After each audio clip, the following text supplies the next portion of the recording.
Same, हाँ हाँ, did the same thing go around. हाँ जी, डेंगू को लेकर मैं बताना चाहूँगी कि अब केसेस नीचे आ रहे हैं डेंगू के। मैंने सीएमओ से बात की है इस बारे में, और सारे डेंगू के केस अब कम हो रहे हैं। बीच में थोड़े से बड़े ज़रूर थे, मैं ये नहीं कहूँगी कि नहीं बड़े थे, और अब नीचे की तरफ आ रहे हैं। ये हर साल की तरह हम लोगों तक ये जानकारी पहुँचाना चाहते हैं कि डेंगू के मच्छर कैसे पलते हैं और उनको कॉम्बैट कैसे किया जा सकता है। साथ साथ मैं ये भी कहूँगी कि सरकार की तरफ से स्प्रेइंग और क्लाउड, एक second, can you do that again? Okay, we can cut that and start again. कि सरकार की तरफ से सारी स्प्रेइंग चल रही है, हमारे यूएलबी डिपार्टमेंट, हमारे पंचायती राज सभी कर रहे हैं, और साथ साथ मेरी आशा है कि अगले साल ऐसे केस इतने नहीं बढ़े। इस साल पिछले सालों से कम केसेस थे, और मेरी यही आशा है कि अगले साल इससे भी कम होंगे। तो मैम, इसके लिए क्या आपकी तरफ से कोई इंस्ट्रक्शंस दी गई हैं, कोई फॉगिंग करवाई जा रही है, नहीं, जगह जगह चेकिंग वही मैंने करवाई जा नहीं, रही है? फॉगिंग और स्प्रेइंग लगातार हो रही है। फॉगिंग और स्प्रेइंग हर जगह हो रही है, जहाँ भी कंप्लेंट भी आए वहाँ 2-3 बारी और फॉगिंग हो जाती है।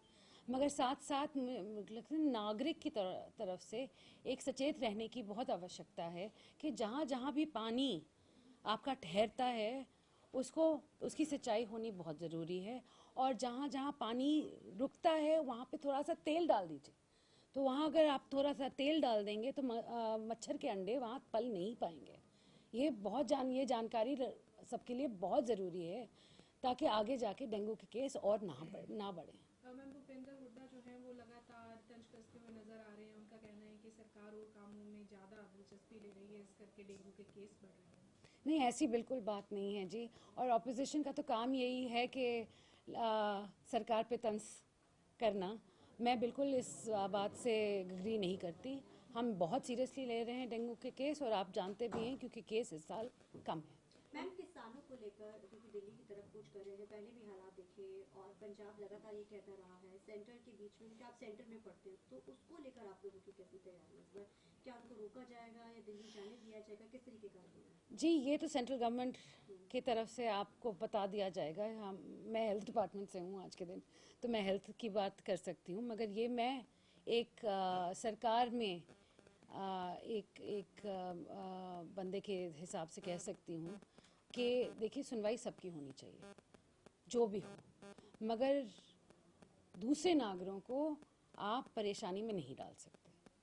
मेरी आप सभी से यही रिक्वेस्ट है कि आपकी सुनवाई होगी, सेंट्रल सरकार सुनेगी और रीजनल सरकार, दोनों सुनेंगी आपकी बातें, मगर आप दूसरे नागरिकों को प्लीज़ कष्ट ना पहुंचाएं।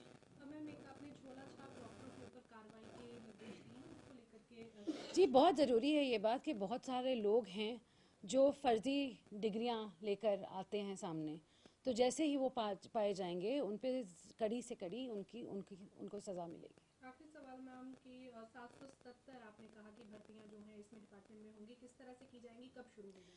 तो मैं बता दूं कि पीजीआई रोहतक ने 1 तारीख को एग्ज़ाम होल्ड किया था 777 वैकेंसीज पूरी करने के लिए। उसमें आपको मैं बता दूं 8000 लोगों ने एग्ज़ाम दिया है, और वो जल्द ही I think end of December early January तक ये वैकेंसीज पूरी हो जाएंगी। किसी और का कुछ ठीक है।